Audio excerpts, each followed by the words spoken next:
Topic today is environmental philosophy and hazardous wastes. There are lots of benefits to living in a high-tech society, but there are also many risks that come with living in a high-tech society, including dangerous waste products. How do we handle the risky chemicals that much of our lifestyle depends on, and at the same time keep our environment safe and beautiful? So I want to talk today about the disaster at Love Canal, New York. It's, I think, the most famous toxic waste scare in American history. It's also a case that has shaped environmental thinking and activism hugely for 2 generations now. So what's the lesson of history here? I want to start, though, with some good news about the Love Canal case. It was 1970s, and there have been a number of long-term studies. Unfortunately, they've shown there have been no increase in the rates of cancer or birth defects among Love Canal area's residents, and that's very welcome news. Even though there were toxic chemicals released into the environment, hundreds of homeowners and their families, they were frightened, dislocated, and on top of that, there was huge loss of property value. Now, here's the bad news, right? The Love Canal case is a classic example of, unfortunately, bad journalism combined with bad philosophy. Almost 5 decades now, that combination continues to infect our public thinking and public policy. Now, the story of Love Canal begins in the 1940s. The Hooker Electrochemical Corporation acquired some land, the Love Canal area, Niagara Falls, upstate New York, close to Canada. And it intended to use it as a dump for byproducts from its chemical manufacturing. Now, before the 1940s, the U.S. Army and the city government itself had used the site as a dump as well. So Hooker Corporation engineers, they tested the site, they judged it to be safe. Inspectors from both local and state governments also approved the site's use upon investigation. The various governments involved with jurisdiction then issued appropriate permits. Hooker then proceeded to use the Love Canal site until the early 1950s, at which time it sealed the site, put over it an impermeable clay covering, and then left it alone. Now, we fast forward, say, 2 decades, the 1970s, which is when the disaster struck. Some Love Canal residents started to notice seepage into their homes, and they notified the authorities. Very ugly, foul-smelling, discoloring seepage. The authorities then identified the seepage as toxic chemicals. The residents, naturally outraged, scared, frightened, wanted something done. Reporters from all over the country converged upon Love Canal. The story went national, it went international. President Jimmy Carter at the time declared Love Canal a disaster area, and then eventually about 900 families were relocated.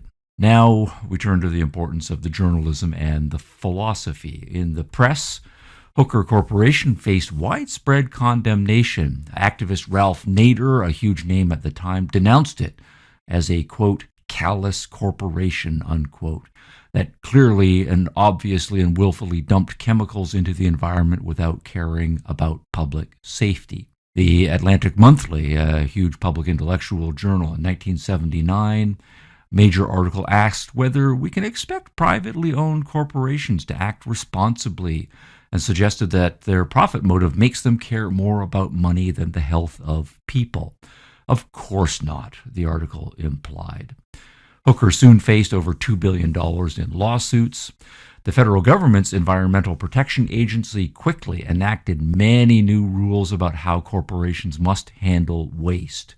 In 1980, U.S. Congress approved Senator Al Gore's then $400 billion Superfund bill to address the nation's toxic waste sites. And in large part then because of Love Canal, an environmental philosophy became entrenched in our public consciousness, and it goes something like this. Uncaring, profit-hungry corporations are poisoning our environment, causing birth defects and cancer, and only government can save the day. Now, that narrative, however, in the case of Love Canal, is pretty much exactly the opposite of the truth. So, here's some more important history to factor into our thinking. Also in the 1950s, early, after Love Canal, the landfill site had been closed by Hooker Corporation and sealed. The Niagara Falls Board of Education wanted some land because it wanted to build some new schools. It looked around, it liked the Love Canal site, so it approached the Hooker Corporation and asked to buy the land. What did the corporation do? Well, it refused to sell. The corporation pointed out to the school board that the site contained toxic chemicals and was clearly inappropriate for a school. Now, note the narrative irony here. Right? A government wants to build a school for children on a chemical dump site, and a private property, profit motive corporation is pointing out that that is really a bad idea. But the Board of Education, as a government agency, had the power of politics on its side. In this case, it has the power of eminent domain. Now, what is eminent domain in the American context? It's a label for a set of policies that give governments the power to take any piece of private property it wants. Eminent domain powers come from the so-called takings clause in the United States Constitution's Fifth Amendment. Governments can take whatever they want as long as it's for a public purpose and as long as just compensation is given to the property owner. Now, that's an ancient clause now by American standards going back to the 1700s, but over the years, over the decades now, over the centuries, what has counted as a public purpose has broadened amazingly as American politics has increasingly broadened its understanding of what governments should be allowed to regulate and control and do. Originally, at the time, public use meant something like, land for government buildings, land for, in some cases, edges of water that are essential for military bases, for the Army, for the Navy, and perhaps for roads. Now, over time, legislatures and the courts agreeing with them expanded that list to include pretty much any infrastructure goal and anything that would increase the government's tax base. After all, the money that governments raise by means of taxes are used for public purposes. So by the time we get to the 1950s, the Niagara Falls, New York School Board, as a branch of government, had the power to override Hooker Corporation's refusal. Corporation said, this is our private property, we're not going to sell, but the government in this case can threaten to have the local government condemn the property and force the land sale. Eminent domain in action. Now, under threat, the Hooker Corporation relented and they sold the property to the city for $1. But in the sale contract and loudly in other public forums, the Hooker Corporation made explicit the property's history. It had been a dump site. There were dangerous toxic chemicals in it. It expressed very strong opposition to the city government's plans to build a school upon it. And it specified that under absolutely no circumstances should the clay barrier that's covering over the toxic chemicals be breached. Now, guess what happened next? The city government proceeded to develop the property. It had sewer lines put in that involved punching the clay barrier, running sewer lines. It sold off some of the land to builders, to developers. The developers then proceeded to construct homes upon the land, and as it had originally wanted, the government went ahead and built 2 schools and some playgrounds there. It's for the children, after all. So, who are the bad guys in the Love Canal story? All of the above is a matter of public record, and early in the disaster, as it materialized in the 1970s, some critics started to argue that the Love Canal case was being mishandled in the press and that the wrong lessons were being learned. But the big corporations, bad corporations, good government narrative, that is a powerful narrative. It's very strong in the public consciousness and among our intellectuals. Those minority voices were barely heard in the outrage, the cries of greedy chemical corporations, and then the overwhelming demands that more control be given to governments to do something. Now, what's interesting is that almost 4 decades later, as we get into the 20-teens, that narrative, bad corporations, good government, still prevails in the popular media. Recently, I'm reading a USA Today journalist and national newspaper telling the key story of Love Canal this way, quote, Love Canal's notorious history began when Hooker Chemical used the abandoned canal from 1942 to 1953 to dump 21,800 tons of industrial hazardous waste.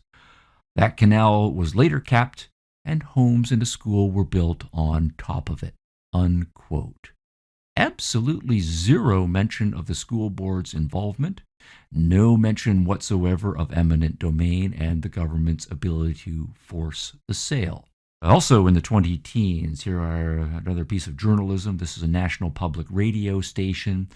It quite properly praises the grassroots efforts of many of the people in the Love Canal area, mostly housewives who were demanding action in the face of the threat. Some of the local and state governments were stonewalling. And the NPR station praises the federal government's Superfund project in response, but identifies it as the essential solution to all such environmental problems. Once again, what's not mentioned at all is eminent domain and the fact that it was local governments in permission with state governments and so on that forced the sale and went ahead and did the key developments.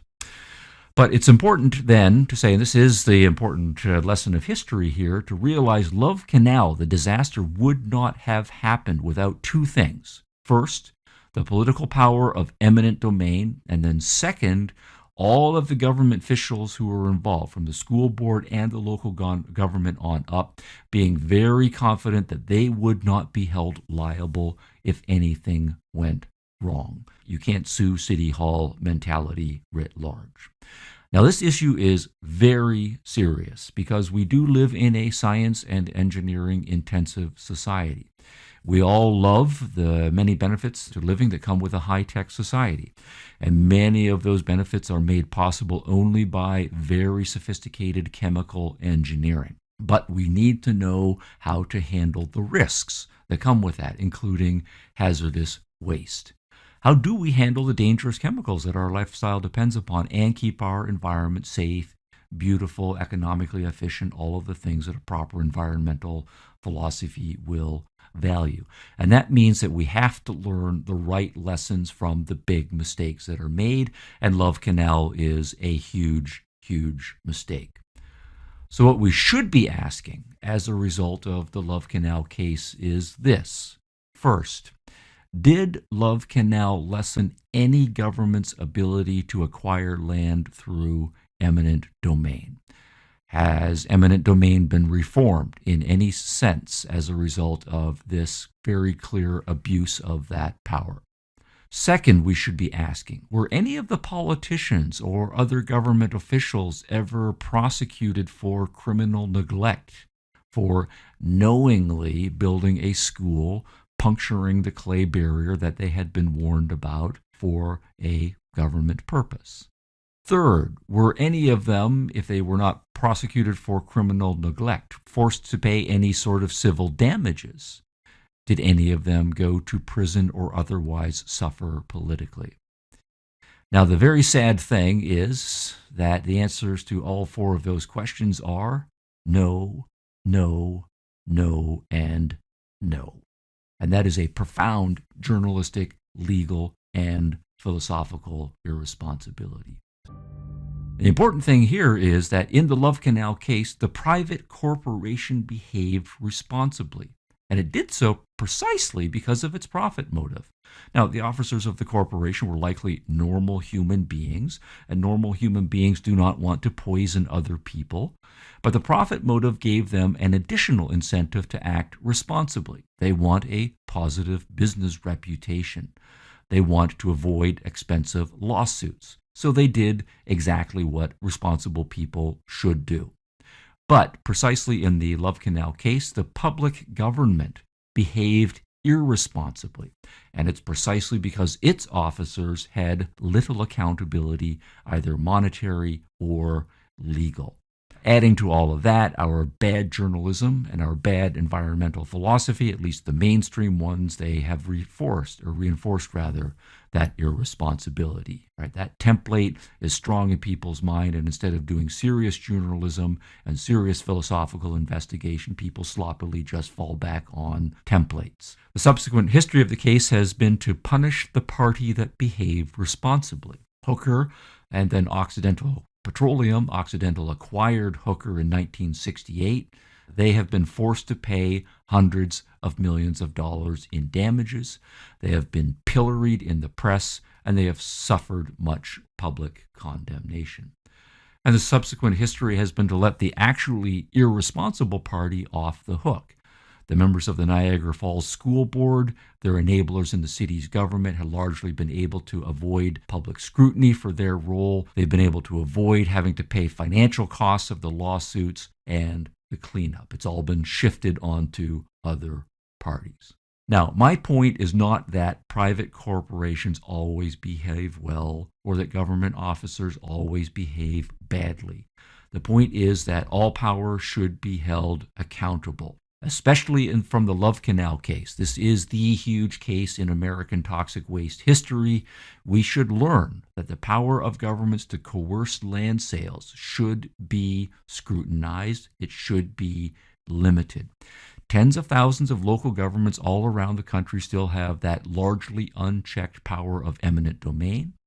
Tens of thousands of politicians still want to build schools, put their names on them, and all sorts of other public work projects. They want to acquire land cheaply. They want to enhance their tax revenues. Eminent domain is a gift from God, speaking metaphorically, power that they have. But Love Canal is a very clear example of how those political incentives can lead to environmental disaster. And for those of us who genuinely care about clean and safe environments, that's the political lesson we should be learning. Do the investigation. And by way of internal advertisement for this series, for another case of government-caused environmental disaster, please see the episode on the Bhopal, India chemical spill.